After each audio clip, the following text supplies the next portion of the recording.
Guys, welcome to the I Love CVille Show. It's Jerry Miller. It's good to be with you on a Thursday. I can already tell by the behind-the-scenes energy that this show is going to kick some ass, guys. The show is on 7 channels on the I Love CVille network. We are going to spotlight restaurants, restaurateurs, entrepreneurship, the best of Charlottesville, Virginia, and I think the best of Charlottesville, Virginia undoubtedly embodies our fantastic and robust restaurant scene. Richey is going to join us in a matter of moments. Nikki's going to join us as well, good friend of this program. She is a serial entrepreneur, as is Wilson.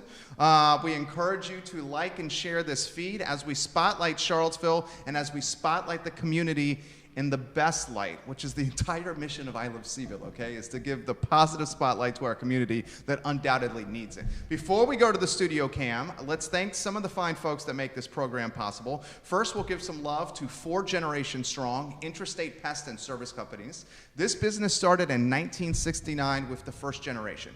Mr. Wells had 1 truck in himself, and that's it. He would go service a home with pest control and then drive to a phone booth where he would call the next customer from a phone booth and ask if they were ready for him to arrive for the next level of pest control, the second account. This business is now a 4-generation strong business. Started in 1969, still going in 2019, which means it's 50 years old this year. I love that kind of story. An office in the Shenandoah Valley, office in Richmond, the headquarters around the table, around the corner from Boden's on Harris. Intrastate Pest and Service Companies undoubtedly making Charlottesville a better place with a Commonwealth-wide footprint as well. We'll also give props to the good doctor, Scott Wagner of Scott Wagner Chiropractic and Sports Medicine. Dr. Wagner, through chiropractic care, through sports medicine, through physical therapy, is changing people's lives in Central Virginia. We are proud to be the advertising agency of record for not only Intrastate, but also Scott Wagner Chiropractic and Sports Medicine, and I have seen firsthand over the last 7 years of how these 2 businesses have improved the quality of life for Charlottesville across the board. Now, there are 4 people that make this program possible: myself, Harris Tolber, our director, Judah Wickhauer, Lauren Linsky upstairs. I have the easy job. All I have to do is sit in front of this microphone and be myself, which I love connecting with you guys through this platform. I think on that note, Harris Tolbert, let's go to the studio cam and let's welcome Nikki and Wilson to the show. The crowd is going crazy. I'm throwing out the rice. I like the energy already. It's going to be good. We got to match this energy here, Wilson, which I know we will. I'm going to start with an open-ended question for you. The flip book of your life. Okay, what we call is the birth story here. Before we get into the professional, that's a long one, man. You can go as long as you want. There are no rules here. I'm going to cliff note it. Okay, give us the cliff notes as well. The passions, the hobbies, the interests, what you love about Charlottesville. You work with your husband, Yannick. He's a rock star as well. The show is yours. Oh, the pressure is on. It is on. And give us a good mic talk there. All right, let's see. So I've been in Charlottesville now 16-ish years. Have always been in the restaurant industry. From my young days, bartending. I wanted to get out of the restaurant industry, so I decided to then go to aesthetic school. I ended up becoming an esthetician, and then I started doing makeup for weddings, and from there I have opened the Spot Beauty Shop and then transferred that into Glo-Out Glamour Bar. And now I see myself getting also back into the restaurant industry because Yannick and I have Blue Ridge Pizza Company, which is expanding and growing and getting ready to open up No Limits Smokehouse in Belmont. I absolutely love Charlottesville. I keep telling myself I think I'm going to get away from here, but I never do. And I think that's like everybody because this place is so cute. It gets the hooks in you. Yeah, it does. It totally just like, I feel like as long as I travel, I'm cool. But I love Charlottesville. It's home. So that's my cliff note. I love it. I love it. It's my Great first answer. Something that you're now going to have to match. And give us that sizzle reel right there. That's a sizzle reel waiting to happen, Harris Tolber. Wilson Richey, you are known as a prolific, successful, and talented restaurateur. We will highlight that shortly. Very nice. Before we do, I want to know about Wilson Richey, the man. Passions, hobbies, interests, what you love about the community, what you love about just living here. Oh, gotcha. Well, there's a lot. Let's see. I moved to Charlottesville in the late 90s to finish up school at University of Virginia and got into the restaurant industry at that time, in the wine industry. Actually, I thought I was going to be in the wine industry. I didn't think it was going to be the restaurant industry, but that's ended up what happened. Bought Revolutionary Soup in 2005 and then just kept opening restaurants after that. I don't know, passions, hobby, gardening. Gardening is Ooh, my I'm main with you on that. Yeah, just avid gardener. being out Yep. in the dirt. Yep. And Same growing things. the food. Oh, And that's then right. You grow selling things the for the restaurants, right? Yeah. That's we awesome. had You have a farm? We Yeah. did have a farm. Okay. I moved Oh, no. into town recently. Yeah. Okay. Okay. So we had a farm for 10 years. We were Oh, vertically wow. integrated, growing a lot of the food for Revolutionary Soup and Whiskey Jar. That's awesome. Yeah, it was great. That's it was super a great cool. experience. That is like my dream. It's a lot, though, and Is every it? year the bugs find you more and more, and Ugh. it's just organic gardening is tough. I can imagine. But yeah, it was a lot of fun. So yeah, that's the real passion is gardening, growing the food, and then serving the food, and just being in the community. I love it. Yeah. I love it. You guys are both stewards of the community. Now we get into Yeah. something we love to celebrate, which is entrepreneurship. I'm going to get out of your way, and I'll throw the same question to you. Ladies first, of course. Give us the flip book of you as a serial entrepreneur. And this one could be a little bit longer than the personal flip book. Yes. Here, because you got some brands on your resume, girl. I do. I have way too much energy. That's the Me too. problem. Yeah, we're the same. Way We're all too the much. same here. And anyone who knows me out there knows I get bored and I always have to have a new project. It's probably how you ended up with so many restaurants thing. Yeah, when you have that exactly. mentality. Yep. I mean, that's just kind of really how that happens. I mean, the Spot Beauty Shop happened because I got tired of working for everybody else and I wanted to work for myself. Yes. And I wanted to grow, and I felt like Charlottesville needed what Glo-Out is, which is how Glo-Out ended up expanding. And Blue Ridge kind of came on our laps. That was a fluke, which has been fantastic, and we've grown it. And like I was telling you earlier, we're in the process of getting a second oven, which will be really nice. And now the smokehouse, and the smokehouse came from us just going to Austin and falling in love with Austin and knowing that we just don't really have that here at all, and bringing that to Charlottesville. Let folks know about the smokehouse.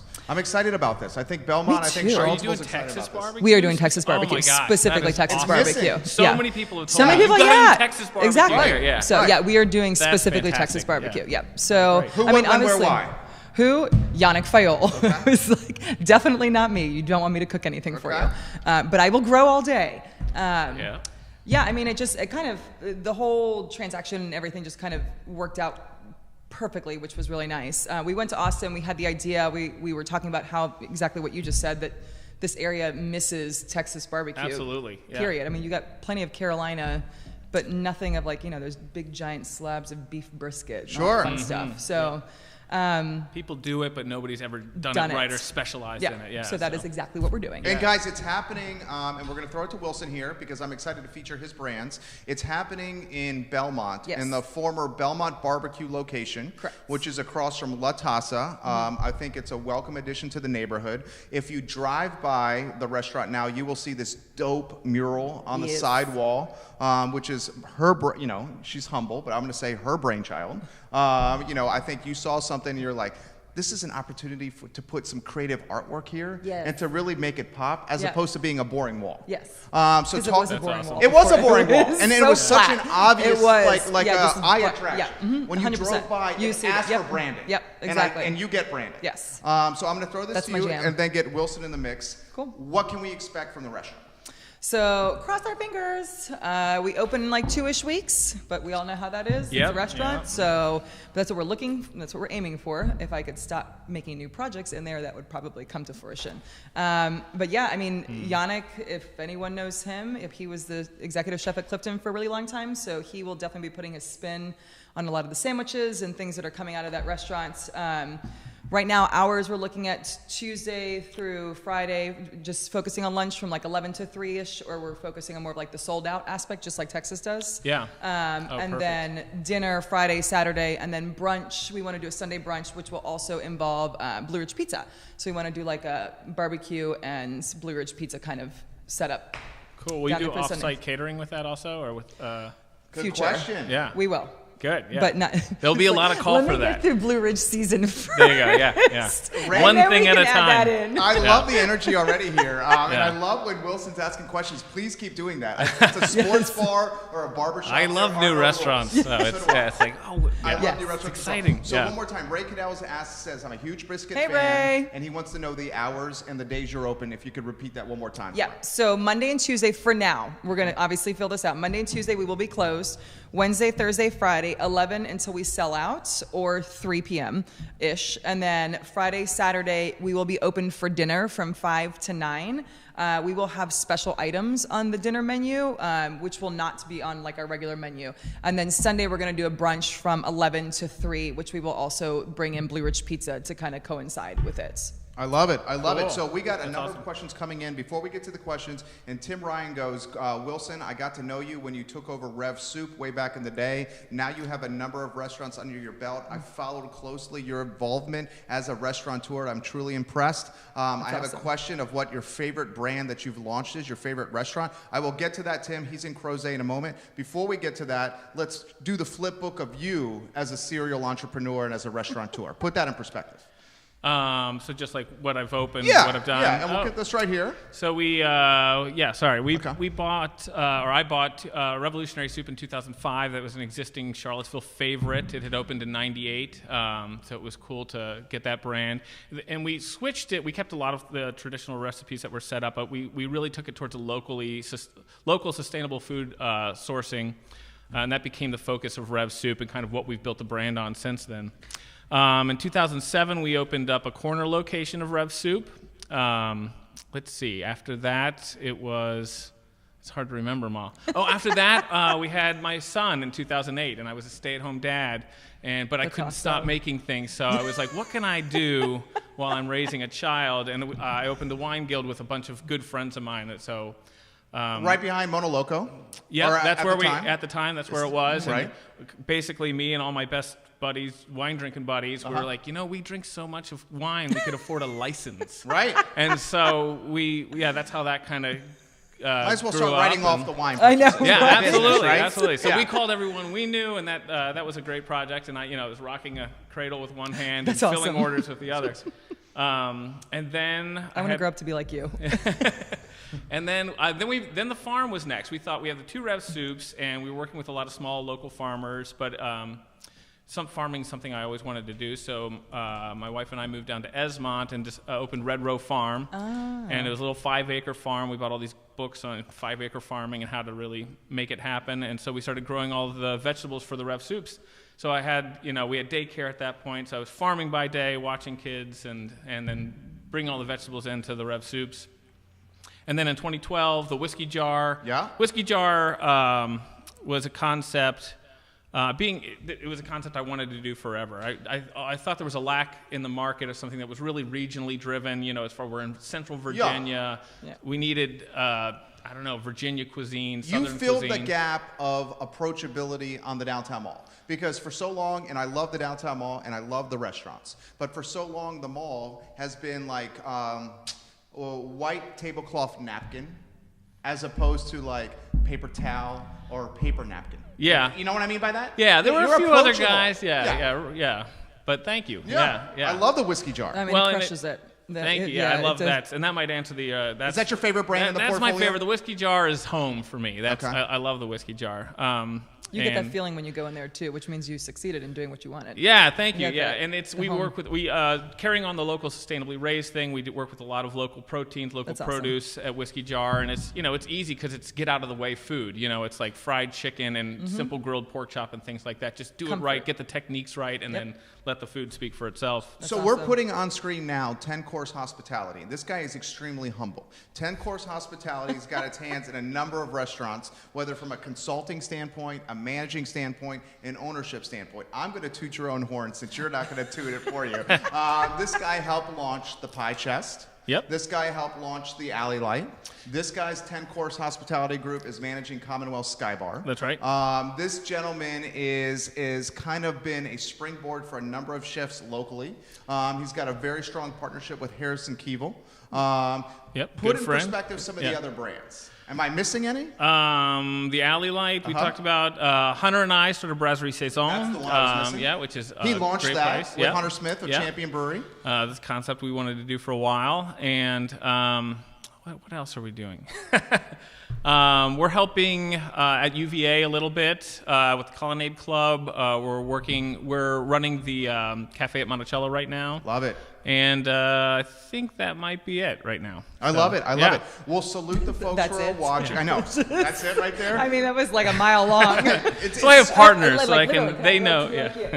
Well, what you do, and I'm going to throw it back to you, and then I want to get Thank Nikki you. in the mix because you're now doing this with Glo-Out Glamour Bar. What you do extremely well is you empower people to run the brands for you, and then you manage kind of that CEO of that brand. You're the CEO at the top of the pyramid, and then the person maybe below you is maybe like an ops director, director of operations. The jumping off point is really when we have talent that's, in a place where, they've hit the ceiling and it's like, well, what do you want to do next? Let's start a restaurant together. Yeah. I mean, that's how we opened up Bebedero. That's awesome.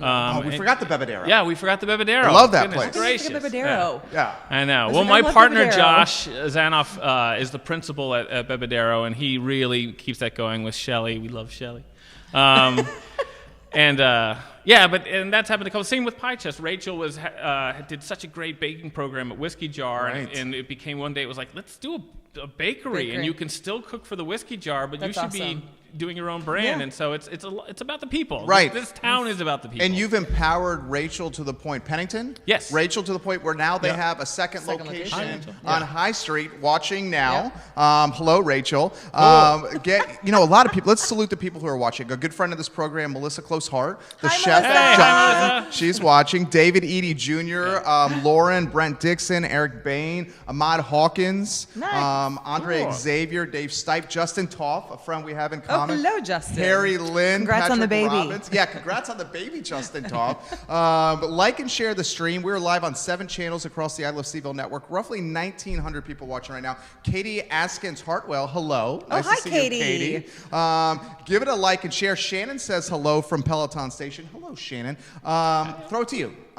You have a number of brands in the portfolio. Yes. You are now doing in a lot of ways what is the dream of what he has been doing, where you're empowering people to run the brands in the portfolio. Yes. So then you can manage kind of from a macro level as opposed to having your sleeves rolled up and managing from like a day-to-day level. Correct. Talk to us about that. Because that's hard to do, giving up the control, because you like control. Yeah, it is. I can just tell. I can just tell. Did you know? I like control as well. It is. So I just did that with Glo-Out.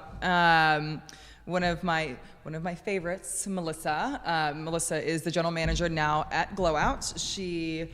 She's been my right-hand chick for a while now. She was with me from the Spot Beauty Shop and is with me through the entire transition and has been beside me through this whole thing. I love her dearly, and if it wasn't for her, I don't know what I would do.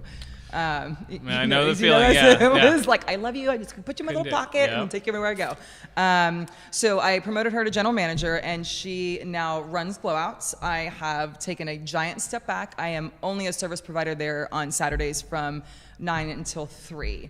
So it was really hard because Glo-Out is my baby. Right. So it was hard to do that, but knowing that she's in good hands, I feel comfortable with that.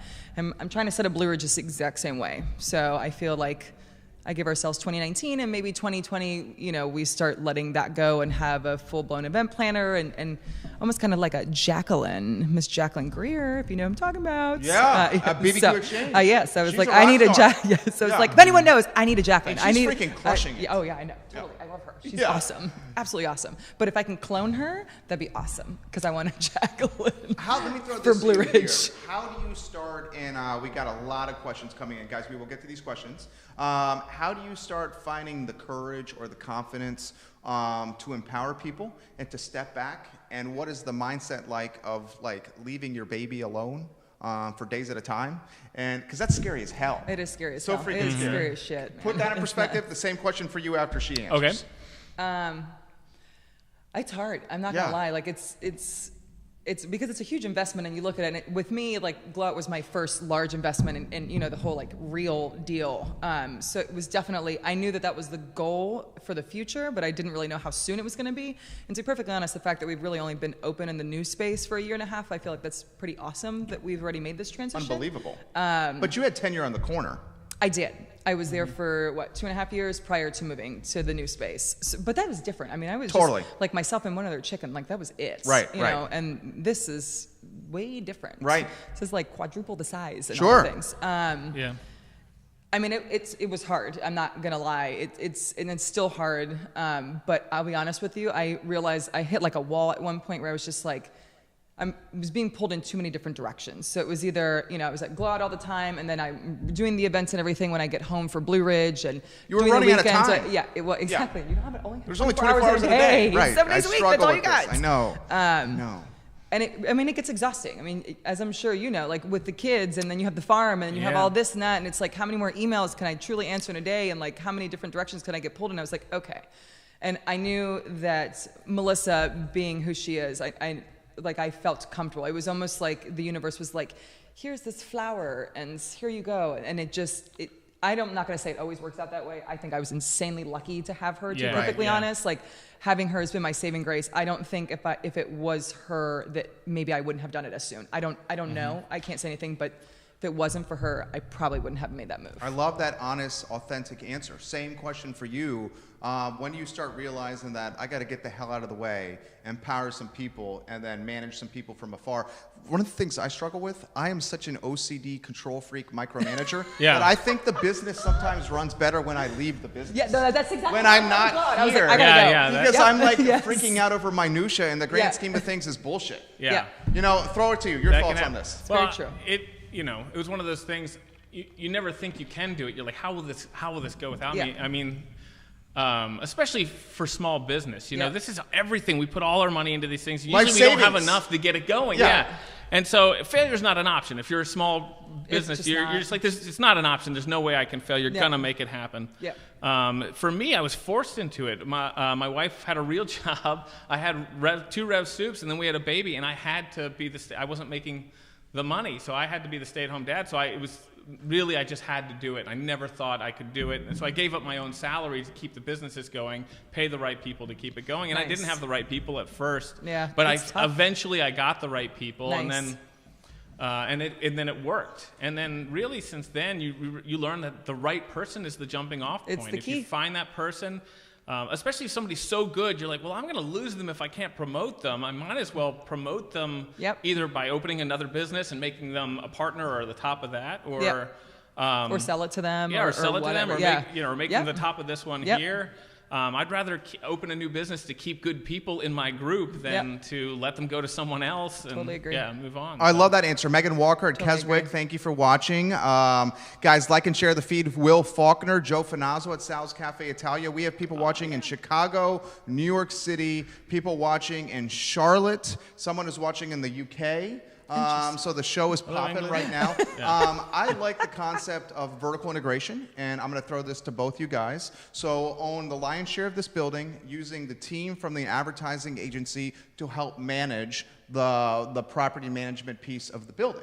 So keeping the payroll lean, which allows us to be nimble and allows us to keep the cash in the business. So when opportunity is on the horizon, we can pounce. So I'm going to throw this to you and then throw it to you as well. The concept of vertical integration, put it in perspective on how it's applied to your business. I mean, I see initially starting a farm. I see a hospitality group. I see the concept of understanding staff and how to promote them. I mean, those are all elements of vertical integration. And also we've been able to buy some of the real estate where the businesses operate. Also, can I ask which ones? We have the Alley Light Rev Soup building. Cool. And then we last year we bought the High Street location where Pie Chest is, and so that's part of the partnership also. Love it. So So the restaurants pay rent to the real estate company. That's right. Exactly. That's what we're doing. Yeah. That's the way to do it. Especially, I mean, you know what landlord deals are in town. They're not. There's some good ones, but they're not very favorable. Especially downtown. No. And you get the sense anywhere in Charlottesville, to be perfectly honest. Seriously. Al Pacino. Sorry, I'm stopping right now. Keep going. But you work in this industry forever. The way the restaurant industry's changed, nobody's buying restaurants like they used to. They used to look at it as a business and this one's doing well, and they would buy it. These days, everybody wants to do their own concept. So you work your ass off, and at the end of the day, you have nothing nothing if you want to retire or get out. Right. So You have a having lease the that you real can sell. Yeah, exactly. You have Yeah. a lease, but why not use the money you're paying towards that lease to own the real estate Yeah, if, you're if right. you can make that happen? Yeah. And you give up things. You give up salary. You know, another reason I end up owning so many is I'm not taking very much. In many cases, in fact, most of the cases, anything from some of these operations. So you're saying you have to cobble together a little bit from each one. That's exactly And right. then To you get make a my salary. living, but yeah. Right, right. But we employ a lot of great people, and we've created a great infrastructure. I mean, it's a lifestyle choice, and we've created a lifestyle for a lot of people who want to be in this industry and in this town. I love it. I love it. Yeah. Same That's question so- to you, that's- because you are now rolling out, and you have been rolling out, the concept of vertical integration, where you're managing from afar. You're having people run the brands for you. You have a fabulously talented husband that is so gifted with so much talent. And super hot. And super hot. Okay, she said that. I didn't say it. I mean, the dude is fucking I'm jacked very right there. lucky. He is jacked. He He is is jacked, jacked. Right? yeah. He's watching right now. Yes. Let me throw this to you here. You have, you are a business woman. You have a great sense for business. Business team. Yeah, business team. I don't do it without him. Okay, you're Yeah. right. You have a great head for business. Yes.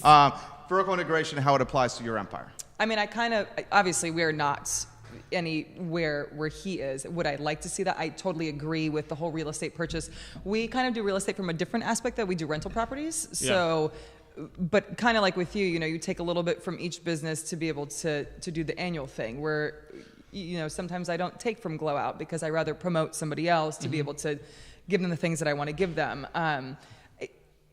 We will get there. I want to get in that direction where we're purchasing the building that we're actually in so that we're paying back ourselves. Kind of like the same exact place that you are right now. Yeah. We're little babies in this, but there's a lot of growth potential, and I know how Yannick and I both are, and we love to do things, and I'm sure in one more year we'll have another giant project that we're going to do. We'll probably expand in one of the businesses and hopefully purchase real estate, because I don't disagree with you as far as, sorry, leasing agents, but unfortunately the commercial property here is, It's so expensive. It's rough. Yeah. Yeah. And the Really best thing about it is expensive. it's not going south. It's No, only and going up, north. and it's like, Yeah, especially you around really downtown. Yeah, and you look at it and you're like, how are people genuinely supposed to survive? Especially small businesses, when you hit them with your cam fees and your blah blah blah, and the long Triple net leases. Triple net, yes, Yeah. yes. Lord. You're like, As a shit. landlord, I like Yes. triple net leases, but I understand as a tenant, you don't Yes. like triple net Good leases. Lord, right? So, but looking at that is our future, and purchasing, I mean, it would be great if we could purchase a smokehouse building, honestly. I would love that. But, it is under new ownership. So, but maybe in the future, we'll see. I think it You could be in never the future. know. Yannick says, oh boy, guys, what are you talking about right now? And then he says, the farm is definitely happening too. You Yes. can count on the farm happening. Put that in perspective. Yes, Awesome. So, kind of like what he was talking about. We are avidly looking for property right now because my dream and what I love to do is garden. And I totally hear what you're saying as far as it being tough, but for me, the happiest place is having my fingers in the dirt and the sun beating on me with my little hat on and minding my own business. Because what I want to do is exactly that. I want to grow everything for the restaurants and supply it that way. So that Do you is have in the any future. advice to offer? Because Awesome. you got out of the I farm was space. like, give me the advice. You got Give me out the of it. advice. I would still be doing it. You would? Why are I you have not? some other life changes go on. Okay. Okay, Yeah, got it. led up to that. No, I would still be doing it. I loved it. So you think it makes sense with the restaurant game to have the farm as well? Absolutely. I mean, you have to have the right people in place, Yeah. as you know. But absolutely, and the recharging of your batteries that working on a farm is, it is difficult. But I'm if you sure. if you're selling to your own restaurant and you have the infrastructure set up, Yep. it's a lot easier than just being a farmer. I mean, those guys work their butts off. I mean, people look They at the do. prices of local sustainable food and they think it's high. And if It's you've like, do you done it, you're understand what like, these people it's do? not high. Yeah, it's exactly. actually really cheap for the Yeah, amount of shit they have to do exactly. for it. Totally. I got a question coming in, and Yannick, we wish you were here too. He goes, I wish I was there, but prepping for a crazy weekend. Yannick, you have an open invitation, my boy, anytime you want to come on the show. Catherine Matthews from Iron Popples and Coffee, I hope you can come on Monday for the Restaurant Roundtable I love some Catherine Matthews. Mark Lickman, I think, is watching in Hawaii. Eric Bain is watching in Green, and he says we're vertically integrated here in Green as well. If you guys could like and share the stream, that would mean the world to us. I got a question for both you guys. Ray says it's so hard to be successful in the restaurant business. I had ownership in 3 restaurants in Virginia Beach before I moved here and opened Mingles on West Main, which is now Tavern and Grocery, long ago. Wow. I really respect the entrepreneurs, especially those in the food bar business. How about an open-ended question? Trials and tribulations of being in the food and bar. I mean, you can go anywhere there. I mean, managing staff, managing food costs, managing people that are hangry. Yeah. I mean, that's no easy task. I mean, open-ended question.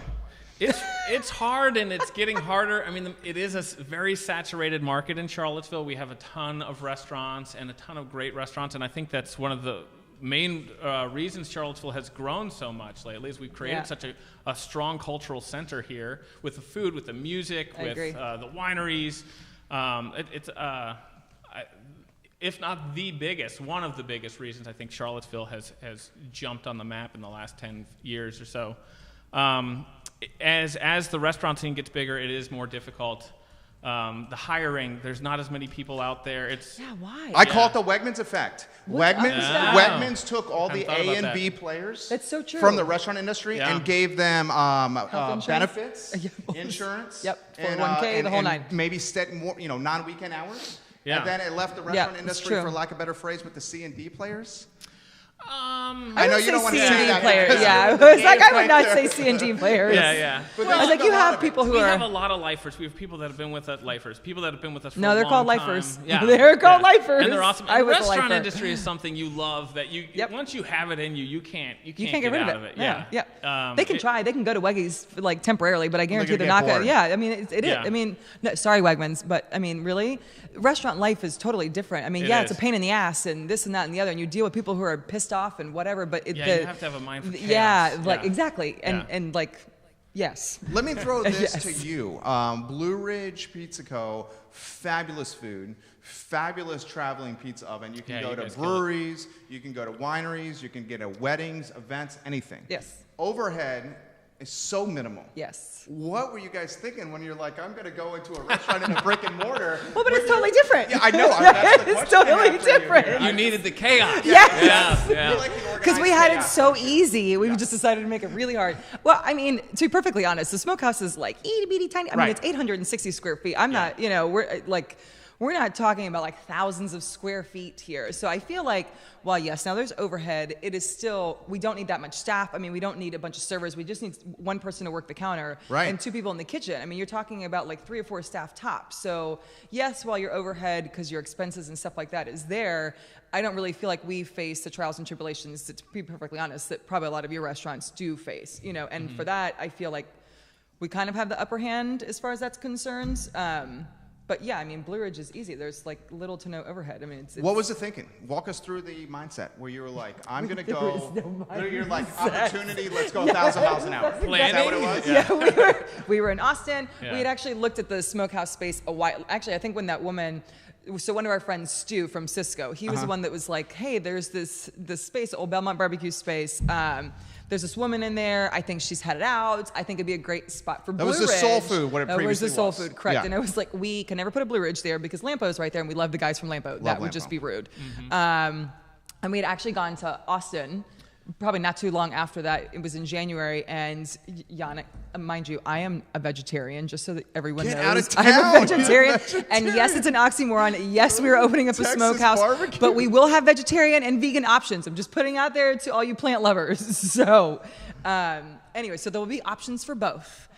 Anyways, that being said, we went there. He loves briskets and loves Texas, and we went the whole barbecue hopping, and he was like, we need this, and we had the idea, since it was already a smokehouse and it has this awesome smoker in the back, and it kind of just, the way that it worked out was just very interesting. But it worked out, and it happened for a reason, and here we are, and yes, there's overhead, but it will all work out, and it will be fine. Well, and it's going to add to potentially the vertically integrated nature of your business, because in some ways, you could have potentially a commissary kitchen that could complement, if you need to, Blue Ridge Pizza Co. in any fashion. Do. Oh, you already have? Damn, they already do. Oh, yeah. Tell me about that. We've had a commissary kitchen for Blue Ridge for a while. I didn't know that. Where's that at?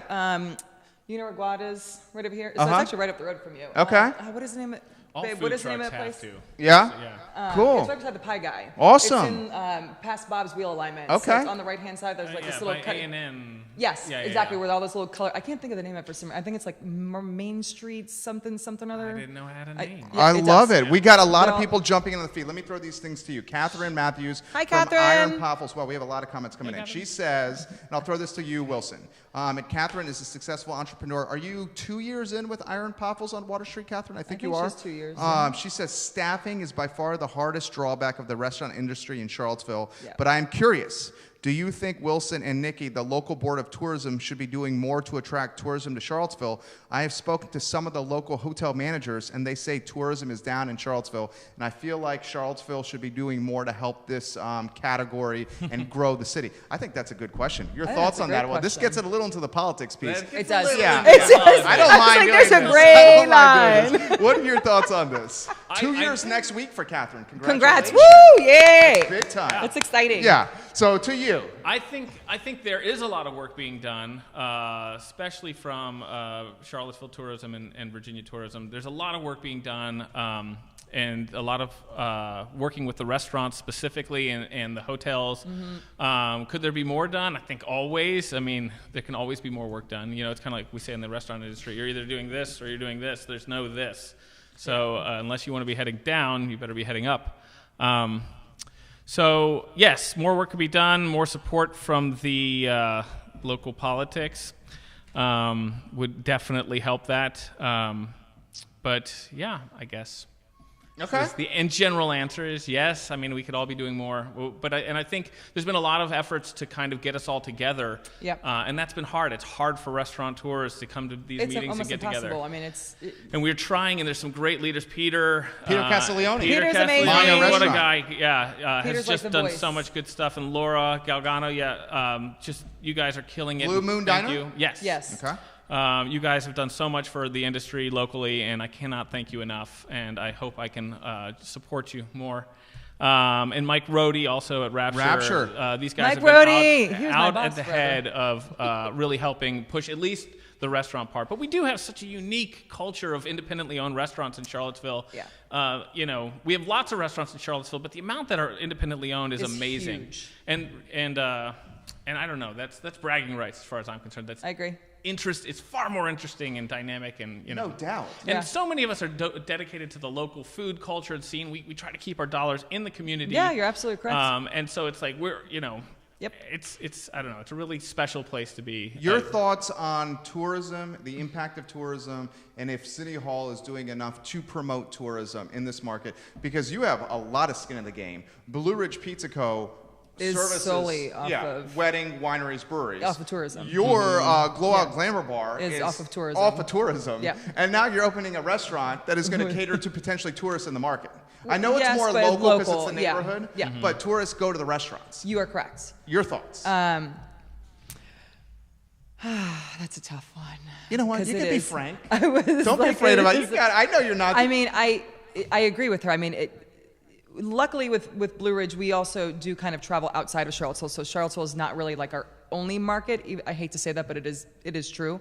But tourism is a massive thing. I'm surprised that it's actually that like down that far, because I really feel like even with Blue Ridge specifically and with Glo-Out, like I constantly see people every single freaking weekend coming in for their blowouts, coming in for their makeup, for their events, for their weddings, for whatever it may be. And the fact that we keep building all these hotels is, in my opinion, I feel like looking towards the future and the growth of tourism here. I feel like maybe a lot of the reason why we have issues here is the lack of hotels, because we really don't have, I mean, unless it's outside of Charlottesville, like closer, like the Quirk Hotel that's opening, the Drafts, all that kind of stuff that's open, I think is great. Mm-hmm. I think that'll attract more people and allowing people to stay closer, more downtown versus so far out, because I feel a lot of this stuff is like up 29 Right. or all these random places. And while, yes, up 29 really isn't that far for people, they want the experience. So Yeah. like for It's me, not like, Charlottesville. it's not Charlottesville. Yeah. So, that's like all the Chains. Yeah. Yeah, I'll say it. Yes, It's the chains. It is the chains. I And- celebrate these 8 blocks. Yeah, Because exactly. I love these 8 blocks. Yeah, it's true. So, like when Yannick and I go to places, we want to stay right in the middle of it. Right. We don't want to stay up a 29 or something. So Yep. I'm my hope is that with the building of these hotels and with knowing what everyone is doing to push tourism will only help that grow. I mean, this place is gorgeous. Who the hell doesn't want to get married here? Who the hell doesn't want to come here? Yeah. And with UVA winning the Final Four, I mean, hello, who does not want to come here? I mean, seriously. You know, you think it's something here? No, But I just agree. I fell in love with this town. Yeah, it was. What was it called when I moved here? They say it's the Velvet Rut. You know, you get here and there's not a lot of big jobs, but you just never want to leave. It's gorgeous here. It's beautiful. I totally agree. Shannon, but their jobs have grown, so there's a lot more reasons to be here. We Yeah. got staffing State is an Farm, issue. Second largest office. We got CFA. Obviously, the epicenter of employment is the University of Virginia. But I think the authenticity, new QIM building the that's going QIM, on. what Joffrey Woodruff is doing, Code, the Center for Developing Entrepreneurs. Yeah. So that's coming where the Ice Park That's is awesome. going. I'm going to get a couple comments in, and then I'm going to throw awesome. questions to both you guys. Shannon Cruz Ranson, who is the bartender, the barkeep at Peloton Station, one of my favorite places, says, Nikki is right. Lifers in the restaurant business. 20 years for me. But yes, it's difficult for places in town to keep top talent because there aren't enough of us to go around. And high housing costs make it difficult to get more restaurant lifers to true. want to move to Charlottesville Yep. to make their mark in the restaurant scene here. Thoughts on that? Too fucking expensive. Excuse my language. No, but you don't have we to. said the There's F-bombs no were okay, rules. right? There's no rules. I mean, it's too expensive. I'm not, like, the housing market is insane. The rental market is insane. And I say that even having, like, Yannick and I have a rental property. And just, this is going to sound really shitty, but knowing what we are getting for our rental house is absurd. But mind you, it wasn't like a small chunk of change that we paid for it either. Right. So, but it, like, when I look at how much we're charging rent and what other people are, I mean, this new place that went up on like 5th on Beacon, they're charging like $1,700 a month for a 1-bedroom, 1-bath. I'm sorry, who the hell has $1,700 just in rent? That has nothing to do with anything else, you know. And it's hard being in the restaurant industry to make enough money and to be able to sustain even living here. To be perfectly honest, there was our chef that we just hired for Blue Ridge, there was a little, this thing was like 200 and something square feet. He couldn't even stand in it because he was too tall. $925 a month for 200 square feet. It was like smaller than a tiny house in cinder blocks. Mm-hmm. Who the hell could, really? You can't even fit a freaking couch in there, let alone a twin-size bed. But it's just, it's insane. And I think that either the bubble needs to burst and come down a little bit so there is more affordable housing. And I'm not saying, jack them down to like $700, but being a little bit more reasonable to where people, because then those dollars just go back into the restaurants and they just go back into the servers' hands. And it's just, as we all know, the cycle that we need to maintain. What are your thoughts? I think she's on point. Yeah, absolutely. It's getting into those politics again. There definitely needs to be more affordable housing for, especially for the type of people that are working in our industry. Yep. And by that, I don't mean raising meals tax. Yeah, and just saying, let me raising go ahead and meals throw that out exactly. there. There are other ways to get it done. Raising meals tax is not it. Taxes are regressive, City Hall. It's me saying this, not them. Taxes are regressive. No, they are, 100%. Please stop doing that. Yeah. Dylan Allwood, our boy from Tavola, is watching right now. Guys, John Kluge's watching. If you guys can like and share the feed, that would mean the world to us. I got to ask you a question. Jay Kilda is giving props to Yannick. Let's see here. Your page is blowing up. Ashley D'Amico? Yeah. What's up, girl? She says, preach it, girl. I it's love out of her. control here in Charlottesville. Preach it, girl. Yeah. Let me throw this to you, and this is a fair question. A12. How did A12 impact your business? Oh, good Lord. Yeah. A lot. Yeah, that was, we actually had some weddings canceled because of that shit. Okay. Yeah. Okay. That was not cool. And then how do you tell somebody when you have like a non-refundable deposit, I'm sorry,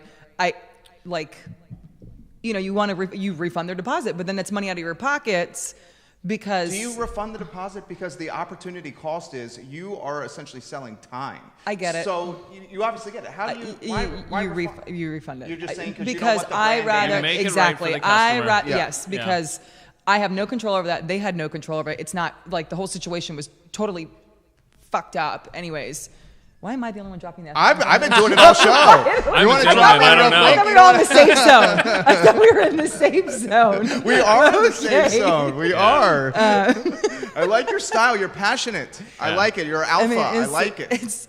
That whole situation was jacked, and you can't keep somebody's deposits for for an event that they're not going to have because they're scared that some shit like that's going to happen again. I'm sorry. I get it. Being in this industry, it sucks, yes, but I understand. Like, if I was on the outside, I'd probably be like, not fucking cool, and not really trying to like have my wedding or my whatever ruined by these psycho neo-Nazi people, you know, like I just don't. So I mean, it was definitely impactful. I'm not gonna lie. Wilson, shit sucked. a number of restaurants in your portfolio. Yeah, I mean, I had a good, especially at that time, I was looking at a lot of different restaurant numbers, and it was interesting to have a litmus from one side of the mall to the other of how it really affected things, and it was huge and noticeable, and we are in no way, shape, or form fully recovered from that. Yeah. Tourism, sure. I mean, I think that's why people are talking about tourism being down. The trajectory of the beginning of the year of 2017 was fantastic, and to see the drop from July, really, it started in July with that KKK thing, right?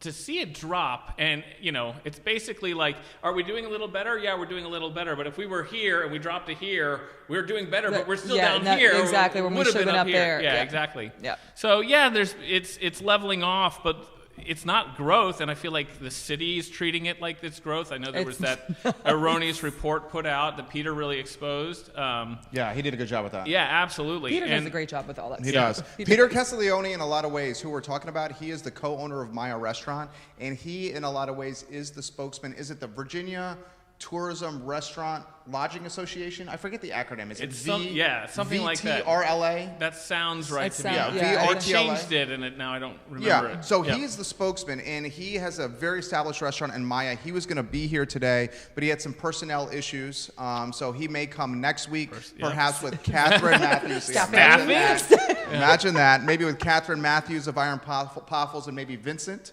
of Bizou potentially could join us next week. So what we're trying to do is spotlight the trials and the tribulations of being a small business owner and an entrepreneur, because I feel like a lot of people think it's just like, because of shows like Shark Tank and The Profit and these CNBC shows, that entrepreneurship is like this rock star lifestyle. Dudes, I clean the toilets in this building and take the trash out in this building. It is not a rock star lifestyle. Put that in perspective for us.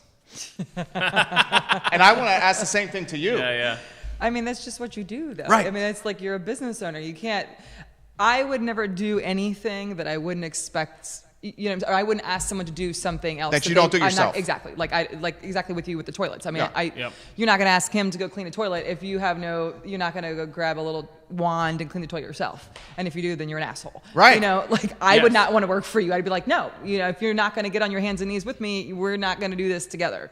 So, I mean, I completely agree as far as that's concerned. I mean, being a business owner is not easy by any means. And it doesn't mean that you're rich, and it doesn't mean you have all this shit. It just means you really don't want to work for somebody else. Yeah. It's a lifestyle. It's a lifestyle. I feel like it's a restaurateur lifestyle. I get my toilet almost. paper from the restaurants, and that helps offset my tax burden at the end of the year. Like, that's how close I'm calculating this stuff.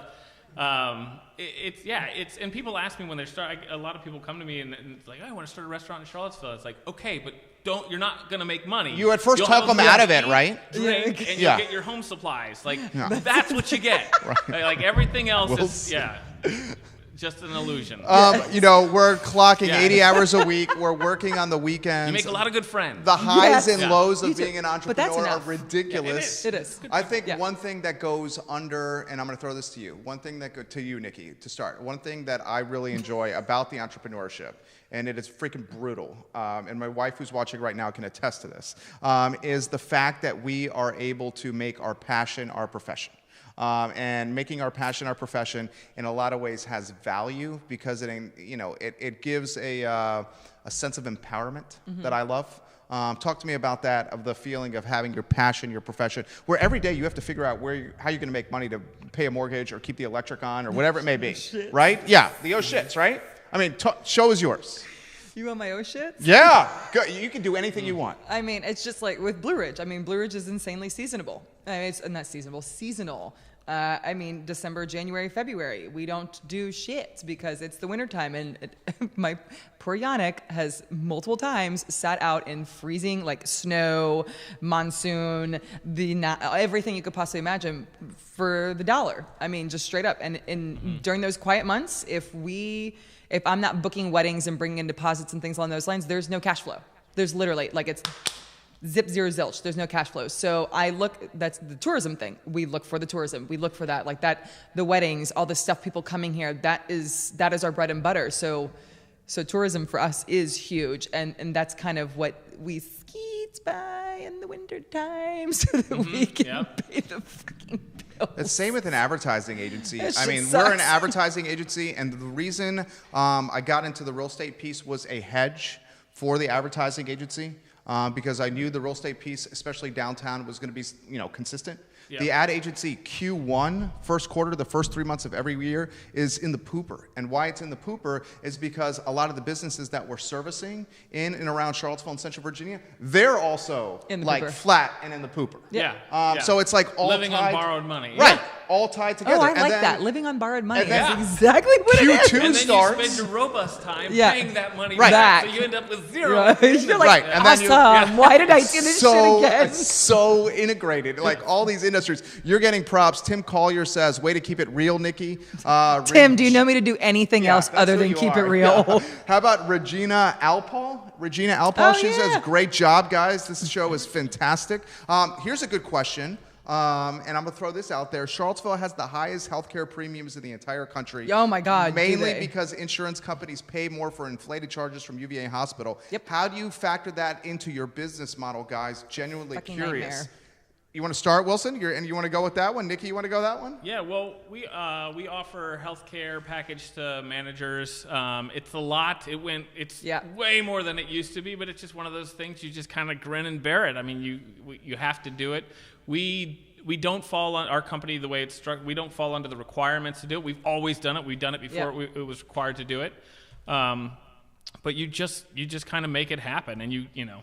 Yeah. I don't know. I don't know what the answer is. It sucks. Do what you but- gotta do. It sucks, but you do what you Yeah. got to do. Yeah. Exactly. We're Yeah. all in this together. You want to help the people that are close to you and that help you, and so you make it happen. Grace in Richmond has a question for you. She wants to know, how many hours do you sleep a day? When do you start your work? When you wake up in the morning? That's a good question. That is a good question. So I purposely put my phone on like that bedtime thing so that it doesn't, at 10:30, it does not bother me. Even if you text me, I will never get it. An email, nope.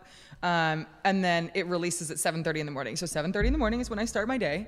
I will not touch my emails though. I refuse to touch my emails for like the first 30 minutes. It depends. Actually, I'm lying. Let me if I know that there's a bride that I need to speak to or something serious and pertinent, then that will change. But I genuinely try to stay away from my emails for the early part of the days because I feel like once you dive into that computer, like that's it, which is fine and that's my job. But I like to at least have some sort of like, a meditative state before the chaos that is going to ensue for the day. And Right. I sleep, I sleep like 8 hours a day, sometimes less. Wow. It really just depends. Now that we're in event season, way less. Okay. Probably way less, just because now it's coming home at like 12, 1-ish in the morning and then getting ready for the next event. I'm next doing day. and part of it is because we have a 1-year-old. Part of it is because, Well, that's different. Yes, it is different. Part of it is because I just love life and love what I do. So I'm excited to wake up and get after it. Doing the 4:45 wake up. God. And then immediately grabbing the phone. It sounds so unhealthy, but I mean, if you love what you do, maybe it's not as unhealthy as it sounds. Your sleep schedule, what you're doing when you wake up. I'm similar. I'm most productive in the morning, so I no later than 6, but at 4:30 is often. I'll get Oh up my at 4:30 God, you guys are insane. and sit in front of my computer and start sending Clearing out the inbox. directions. Yeah. Clear the inbox, Yeah. exactly. But that's maybe 2 or 3 times a week. Most of the time, I mean, I've got 2 kids. I got to wake up at 6, get them ready for school, get them off to school. But We don't have the kids, so that's why that See, that's- force. We got the dogs, but the dogs do multiple not. dogs. We have 3 5 dogs? dogs. Oh, 5 dogs. We just kind of fit Got because I'm more an asshole. dogs? Well, we tried to foster, Okay, and it good was for you. total foster Dogs fail, are just as which was hard. the puppy, that I wanted That's to your bring in Facebook here. message. Yeah, that no, I was I'm like, can I bring sorry. this puppy I'm in? sorry. Well, the gears just start turning. Right, You that's wake how I up am. and the gears That's are. how You I am. wake up like, did I call that person? Right. Yeah. So I almost yeah. feel like not guilty to sleep. It's just like I don't want to sleep because the gears are turning. Yeah. And it's like just I'm ready to go. Absolutely. I've actually thought about putting like a book beside Guilty my bed. to sleep, Yannick I will like actually ask me a lot. He's like, "Does your brain ever shut off?" And I'm like, "No, Right. it actually does not." When I sleep, if I know there's a lot of events and things, I'm going, "Okay, did I forget this? Did I forget this?" I get the, like honestly, I should have a notebook beside my bed. So I know. can I get my just, best ideas because you go to bed But thinking yeah. about I it, do and have then your that. Do you? dreams. It's a Yeah, smart idea. I do Yeah. have that, and it's I should very do that. effective. Get up, write it down, call it a day. Yeah, So you don't forget. A question via Twitter, and this question via Twitter is: would you guys call yourself Type A, hyperactive, and liking organized chaos? Yes, to all of the above. That's me to a T right there. Maybe borderline ADD too. I know I'm ADD. Yes. Okay, I know I'm ADD. Can I throw that to you? Your thoughts? I mean, the answer is yes. Yeah. I will say yes. I mean, I don't think that a normal person. I'm normal. Let me rephrase. I don't think a person that wasn't anything like that would be able to sustain Be the a serial lifestyle. entrepreneur. Yeah. Yeah. Yes. Question Yes. for you. How do you describe yourself, your psychoanalysis of yourself? I don't know. Yeah? I mean, it's the I like same to work thing. hard. No, I love the organized chaos. Yeah. It's like, I'm good at chaos. it motivates I love me. to work hard. Yeah. It's adrenaline. I love it is It is adrenaline. Yeah. adrenaline. And people are like, dude, what are you doing? And I'm like, this is how I function. Yeah. I think most people in this business, whether you're a manager or server or bartender, you're in some point an adrenaline junkie, and you get used to 100%. those crazies. It's Yeah, like, hell yeah. It's like riding a wave, and it's just like, am I gonna fall and crash today? Yeah, or and then is when it- you walk at the end of the night and you see how much money you made, you're like, that was totally fucking worth it. Yeah. Another Some question nights. coming in for Will. This question for first, Shannon says, I was your neighbor for 3 years in Esmont. So she's given props to that. Now Esmont, she's yeah. moved to love it. Waynesboro because of the cost of living. Because it's too expensive. Yes, Yeah. she bought a house. Thank you, Shannon, for being a part of this. Here's something for you: is do you enjoy now living in the city of Charlottesville versus Esmont? If so, why? I miss farming. I really do. I miss being in the country. I miss, every part of it. But I love being in Charlottesville. I live in Star Hill neighborhood. Actually, I live in the house that I lived in before I moved to Esmont. So it's kind of cool. And I manage can that? walk to work. And so That's awesome. Yeah. It's really cool. I can get to anything on time. It's nice. I can walk and get all my grocery shopping done. Oh, that's what I was just And talking so- about. I was like, do we really want farmland? I was like, or do you want to like live somewhere in Belmont where we can just walk everywhere? Yeah, I used to yeah. live in the Pink Warehouse. Love the pink Sure, warehouse. yeah. Rulux. Yeah. Building. I haven't Rulux is seen her in great. forever. I saw her the other day. Oh, I saw really? her at the drugstore on the downtown mall, the lunch counter. Yeah. She was still doing well. My apartment door was like literally right beside her apartment door, and I love the convenience of like farmers markets, and I walk to work, Yeah. and I can do whatever I want and just walk everywhere. Oliver That's- in Earlysville. Guys, what would you say to somebody who wants to start a restaurant? You've kind of answered this. Throw it to you. What would you say to someone who wants to start a restaurant? I mean, why?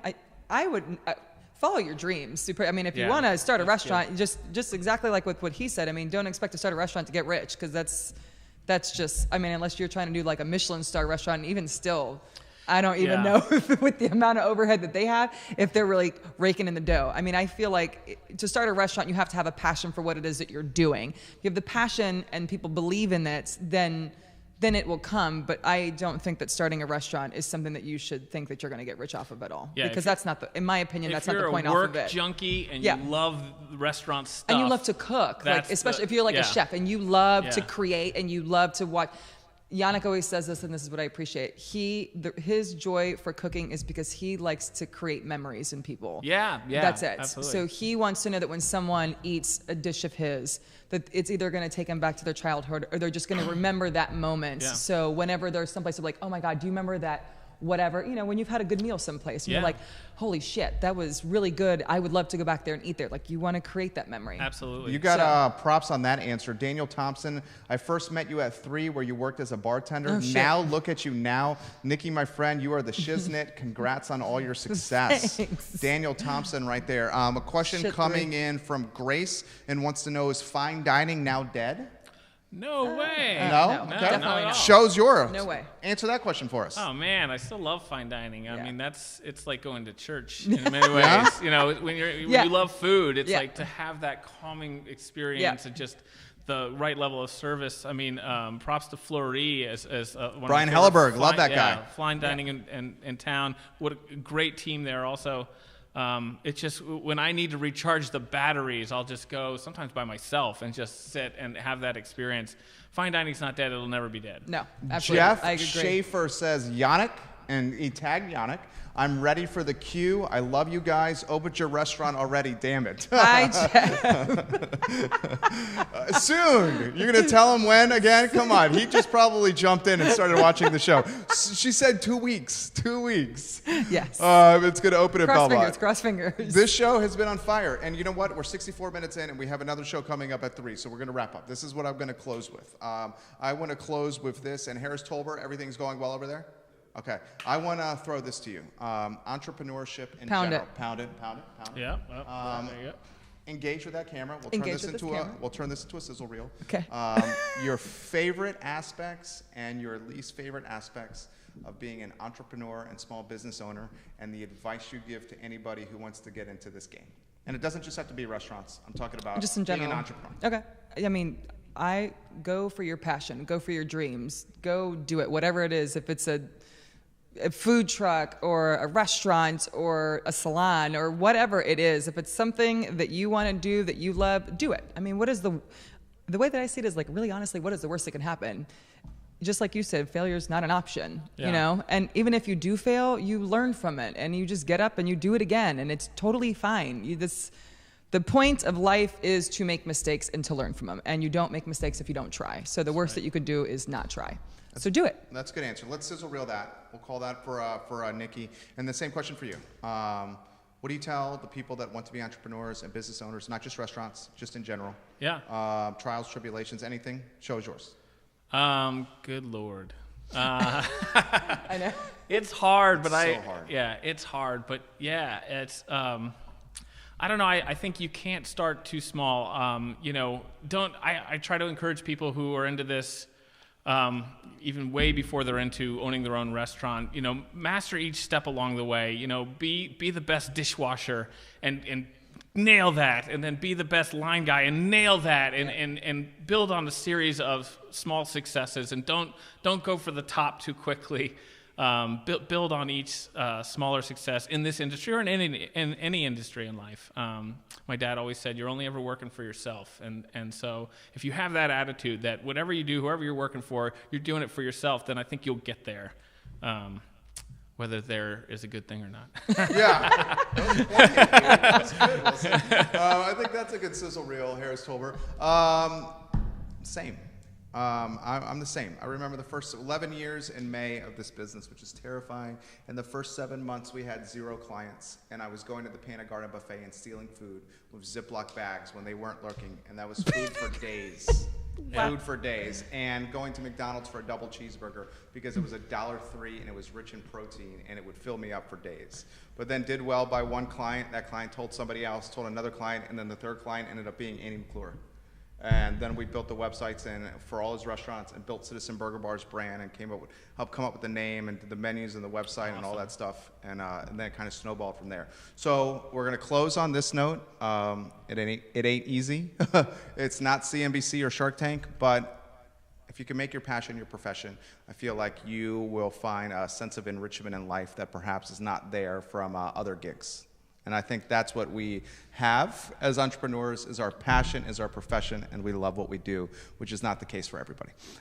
This is the I Love CVille Show. I want to thank Harris Tolbert, Judah Wickower, and Lauren Linsky. I am back at 3 o'clock for the Caring for Creatures show, which celebrates Central Virginia's longest-running no-kill shelter. Caring for Creatures. No kill Yes. shelter. Caring for Creatures legitimately takes animals on the kill list across the eastern seaboard and brings them to Fluvanna County to their sanctuary, where they give them a second shot at life. And animals and dogs especially mean a lot to me, so that's why they have a show on this network. And that's why I have 5. Yeah, that's why she, and Yannick said, hashtag foster fail Nikki. Right there. Foster fail. Thanks, babe. Yeah. Thanks. You crushed it. You crushed it. Tolbert, thank you.